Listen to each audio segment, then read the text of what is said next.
All right, you guys, I hope you're ready for our last book in our fantasy text set. It is called The Wolves in the Walls. It is a bit longer than the last two we just read, but bear with me. I think you guys are going to really enjoy it. The author of this book is called Neil Gaiman. I've read a couple of his books. You guys may be, it might be Gaiman. I'm not sure. I don't know.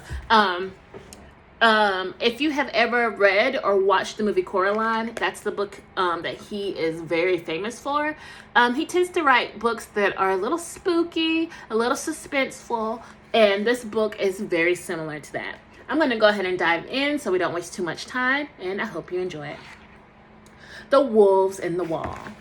Now, this first page, I'm seeing some jam, and I'm seeing a little pig puppet. The wolves in the wall. Oh, man. Lucy walked around the house. Inside the house, everything was quiet. Her mother was putting homemade jam into pots. Her father was out at his job playing the tuba. Her brother was in the living room playing video games. Lucy heard noises. The noises were coming from inside the walls. There were hustling noises and bustling noises. There were crinkling noises and crackling noises. There were sneaking, creeping, crumpling noises. Lucy knew what kinds of things make noises like that in the walls of big old houses. And she went and told her mother. "There are wolves in the walls," Lucy said to her mother. "I can hear them." "No," said her mother. "There are no wolves in the walls. You must be hearing mice, I suppose." "Wolves," said Lucy. "I'm sure it's not wolves," said her mother. "For you know what they say. If the wolves come out of the walls, then it's all over." "What's all over?" asked Lucy. "It," said her mother. "Everybody knows that." So this is her mom making her jars of jam. And this Lucy trying to tell her mom that she's hearing wolves in the walls. Lucy picked up her pig puppet doll, which she had since she was a little baby. "I don't think it sounds like mice," she said to her pig puppet. In the middle of the night when everything was still, she heard clawing and gnawing, nibbling and squabbling. She could hear the wolves in the walls, plotting their wolfish plots and hatching their wolfish schemes. So that's her talking to her pig puppet. And that's her at night, hearing some wolves in the walls. In the day, Lucy felt eyes upon her, watching her from the cracks and from the holes in the walls. They peeked through the eyes and paintings. She went to talk to her father. "There are wolves in the walls," she told him. "I don't think there are, Poppet," he told her. "You have an overactive imagination. Perhaps the noises you heard come from rats. Sometimes you get rats in big old houses like this." "It's wolves," said Lucy. "I can feel them in my tummy. And Pig Puppet thinks it's wolves as well." "Well, you can tell your puppet," began her father. And then he said, "Why am I asking you to tell her anything? She's just a puppet." Lucy patted her pig puppet's head so she wouldn't be offended. "Anyway, you know what they say about wolves," said her father. "If the wolves come out of the walls, it's all over." "Who says that?" asked Lucy. "People. Everybody you know," said her father. And he went back to practicing his tuba. So that's her approaching her father. That's her holding her pig puppet. And that's him telling her that's probably just rats in the wall. She was drawing a picture when she heard the noises again. A scrambling, rambling, rustling in the walls. "There are wolves in the walls," she told her brother. "Bats," he said. "You think it's bats?" she asked. "No," he said. "I think you are." And he laughed for a long time at his own joke, although it had not been a particularly good one. "I am not bats," said Lucy. "I'm telling you there are wolves in the walls." "Firstly, there are no wolves in this part of the world," he told her. "Secondly, wolves don't live in walls, only mice and rats and bats and things. Thirdly, if the wolves come out of the walls, It's all over. Who says? Asked Lucy.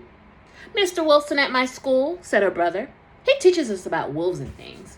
And how does he know? Asked Lucy. Everybody knows, said her brother.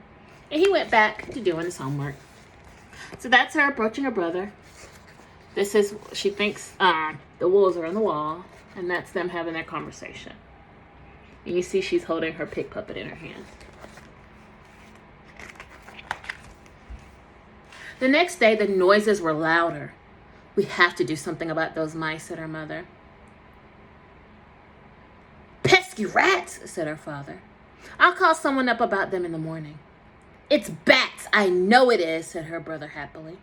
I shall ensure that I sleep with my neck exposed tonight, in case one of them is a vampire bat. Then, if it bites me, I shall be able to fly and sleep in a coffin, and never have to go to school in the daytime again. But Lucy did not think it was mice, or rats, or bats.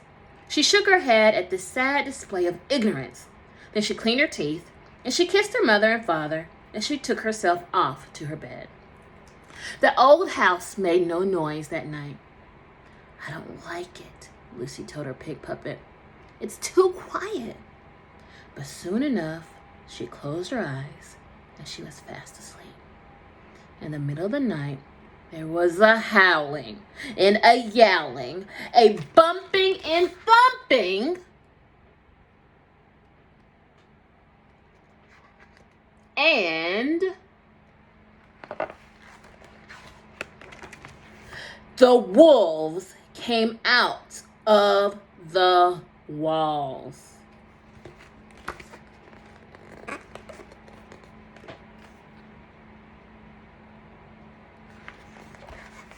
Oh my goodness. Oh no, shouted Lucy's mothers. The wolves are coming out of the walls, shouted Lucy's father, picking her up and running down the stairs with her and his best tuba in his arms. So did her dad save the tuba? Oh my gosh. It's all over, shouted her brother as he fled down the stairs beside them. The family went out the back door and into the garden. They huddled at the bottom of the garden that night. The lights were on in every room of their house. Back in the house, they knew the wolves were watching their television and eating the food from the family's pantry and dancing wolfish dances up the stairs and down again. So that's them running away from the wolves. Dad's holding that tuba, and that's them at the bottom of the garden as the wolves take over their house. We should go and live in the Arctic Circle, said Lucy's father, where the houses are made with walls of ice and snow, and there's nothing but polar bears and seals for hundreds of miles. When the wolves come out of the walls, there's nothing else you can do. Said Lucy. We must go live in the Sahara Desert, said her mother, where the walls are colored tent silks that flap in the hot wind, and there's nothing but camels and desert foxes for thousands of miles. Bleh, said Lucy. I think we should go live in outer space, said her brother. We could live in an orbiting space station with metal walls with lights on them that blink and flash, and nothing but foozles and squassucks for billions of miles. What are foozles and squassucks? Asked Lucy. Outer space things, he told her. They have lots of legs except for the squassucks, who don't have any legs at all, but they're friendly enough. I don't want to live anywhere that isn't my house, said Lucy, and I've left my pig puppet behind. We can get you a new one wherever we're going, said her mother. Now, let's go and try to go to sleep. It was chilly at the bottom of the garden, and Lucy missed her pig puppet. She'll be all alone in that house with the wolves, she thought. They could do dreadful things to her. So, it seems like the family is just like, okay, forget the house. Let's let the wolves have them. We'll just move to the Arctic Circle, the Sahara Desert, or outer space. But Lucy's like, no, I want to live in my own house. And since she left her pig puppet in the house, she's imagining all the bad things the wolves might be doing to her pig. So Lucy crept back up the garden, quieter than any mouse, and she slipped up the back steps and through the back door and into the house. Lucy was standing there in the little hall at the back of the house when she heard some wolves coming down the stairs. They had been eating jam and toast in front of the television and were coming back for more. Where could she go? What could she do? Quick as the flick of the wing of a bat, Lucy slipped into the wall. She crept through the house on the inside, through the downstairs, up the middle, and into the wall of her bedroom.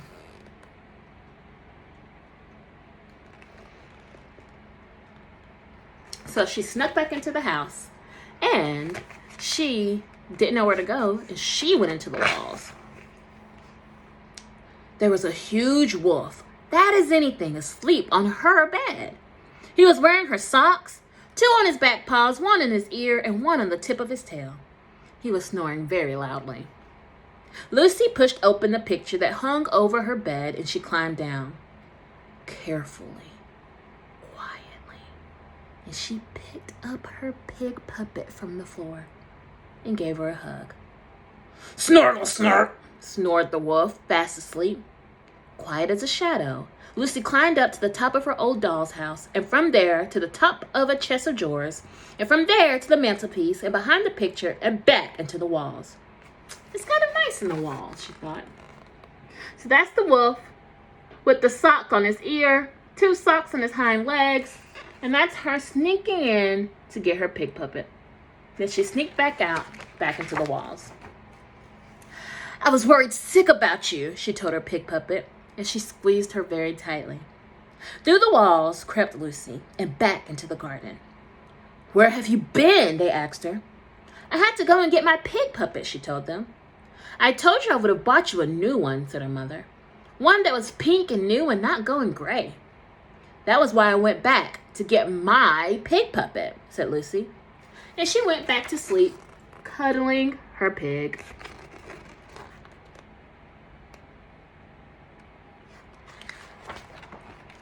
The next morning, Lucy's mother went to work, and Lucy's brother went to school, and Lucy and her father sat down at the bottom of the garden. He practiced his tuba and read travel brochures. "We can go and live on a desert island," her father told them all that evening, over a dinner of hamburgers and French fries and little apple pies with astonishingly hot meals which Lucy's mother had brought for them when she got back from work. "We can live in a grass hut with grass walls on an island in the middle of the sea, with nothing but goats on the island and nothing but fishes in the sea. We can live in a hot air balloon," said her mother. "We can live in a tree house at the top of a very tall tree," said her brother. "Or we could go back and live in our house again," said Lucy. So that's her dad practicing the tuba, and that's them eating their dinner, trying to figure out what they're going to do and how they're going to live. "What?" said her father. "What?" said her mother. "What?" said her brother. "What?" said the Queen of Melanesia, who had dropped by to help with the gardening. So that's just a little joke. "Well," said Lucy, "there's a lot of space in the walls of the house, and at least it isn't cold there." "What about the wolves?" asked her father. "They are in the house," said Lucy, "not in the walls." Lucy's mother and father and brother grumbled and frowned. Still, none of them wanted to spend another night sleeping at the bottom of the garden. So that's our father, mother, brother, and a random queen that's hanging around. And that's Lucy trying to tell them that they can live in the walls of their house. They tried sleeping in the shed, but it smelled too much of lawnmowers and of the fertilizer used for the rhubarb. So they crept up the back steps, through the back door, into the back hall, and into the walls. "We must be very quiet," said Lucy. But the wolves were making such a noise that no one could have heard them anyway. The family crept through the walls of the house, peeking through the eye holes of paintings and through the cracks of things. This is them sneaking back into their own house, and this is them in the walls, spying on the wolves. There were wolves watching television and eating popcorn.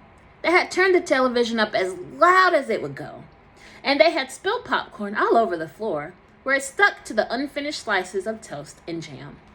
There were wolves dashing up the stairs. There were wolves sliding down the banisters. Some of the wolves had put on the family's nicest clothes, and they had made big holes in the back of them for their tails. The family went to sleep in the walls.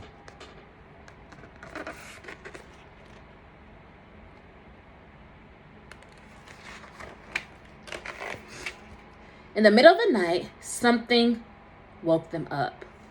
The wolves were having a party.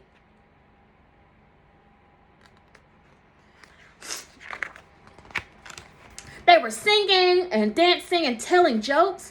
One of the wolves was playing her brother's video game. It was beating all the high scores.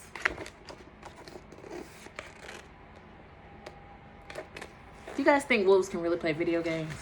And not only play them, they're really good at them. Two of the youngest of the pack of wolves had gotten to the pots of Lucy's mother's homemade jam and were eating it straight from the pot and smearing it onto the walls.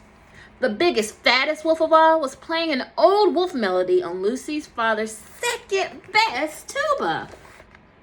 So this one's eating jam. This one's playing the dad's second best tuba. Because remember, he took his best tuba with him. My jam! My walls, said Lucy's mother. My video game high scores, said Lucy's brother. My second best tuba, said Lucy's father. Right. I've had enough, said Lucy.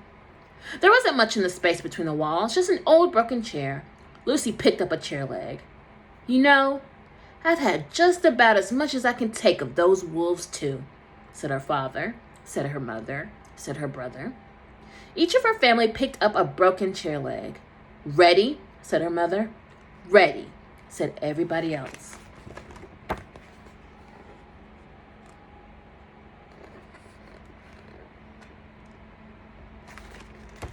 And howled the wolves. The people have come out of the walls. And when the people come out of the walls, shouted the biggest, fattest wolf, flinging aside the tuba, it's all over. So that's the wolf scared.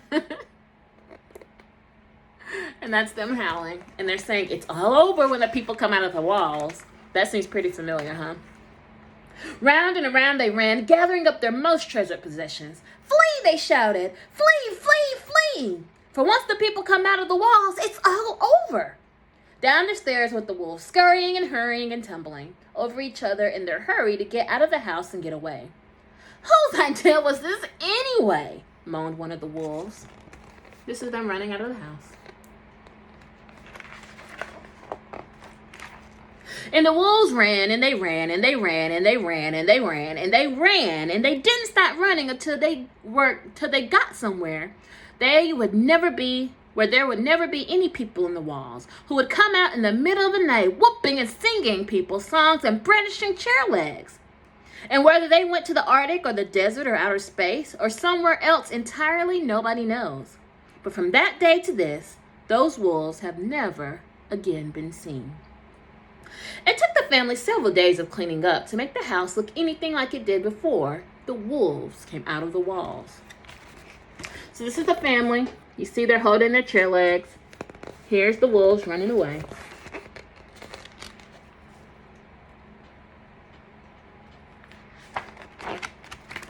But eventually, everything was back the way it had been before, except for Lucy's father's second best tuba, which had sustained severe jam damage.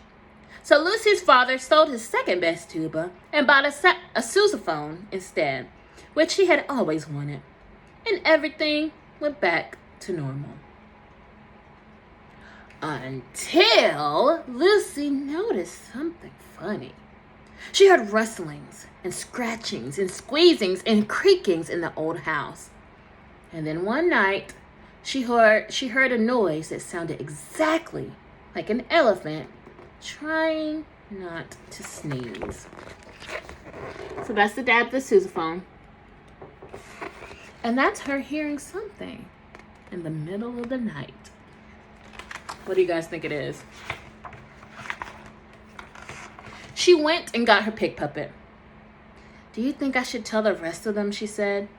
Maybe have elephants living in the walls of our house? I'm sure they'll find out soon enough, said the pig puppet to Lucy. So that's her talking to the pig puppet. That's the pig puppet talking back to her. And they did. And on this page, the last page, you see They've made a ham sandwich, and it looks like this could be, not a ham sandwich, a jam sandwich. And this looks like it can be an elephant's footprint stepping on it. All right, that's the end of the book. It's a pretty silly book, and it's definitely fantasy. That's the last book we're going to read in our fantasy text set. Hopefully you guys enjoyed it. Don't forget to do your reading response, and I hope you had a wonderful day.